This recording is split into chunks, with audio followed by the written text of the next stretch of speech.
Let's bring in finance and economics expert Michael Wilkerson for more on this. Michael, hello. Michael, Newsweek says you and I, you peasants out there, you're just too dumb to know how good you have it. Let us entertain you some more and let us give you more pot so that you think everything's great because we want you to vote for us anyway. I mean, that's really where we're going with this. Good morning, Dr. Gina. This is a classic example of the gaslighting of the corporate media propaganda machine. So true. If we use enough words, the same word over and over again, like soft landing, and it's not so bad, maybe you'll believe it. You know that Americans are experiencing the reality of seeing their purchasing power go down by over 20%. Their savings be depleted over the last few years, the highest debt level ever at $17.5 trillion. They see wages not growing. They see jobs that are being touted as being there, but they're poor jobs, and they're not the kind of jobs that are allowing them to keep up with income. So yeah, this is a big lie from the media propaganda machine.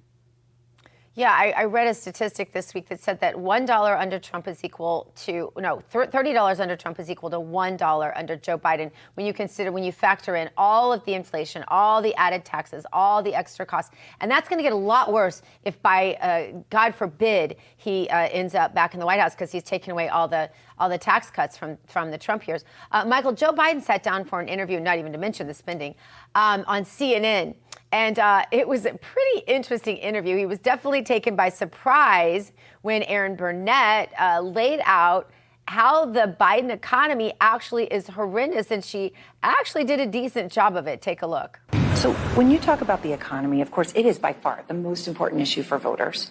It's also true right now, Mr. President, that voters by a wide margin trust Trump more on the economy. They say that in polls. And part of the reason for that may be the numbers.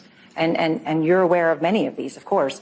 The cost of buying a home in the United States is double what it was when you look at your monthly costs from before the pandemic. Real income, when you account for inflation, is actually down since you took office. Economic growth last week, far short of expectations.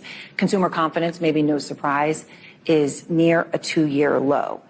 With less than 6 months to go to Election Day, are you worried that you're running out of time to turn that around? We've already turned it around. Look at the Michigan survey. For 65% of American people think they're in good shape economically. They think the nation's not in good shape, but they're personally in good shape. The polling data has been wrong all along. I need your quick reaction on this, Michael.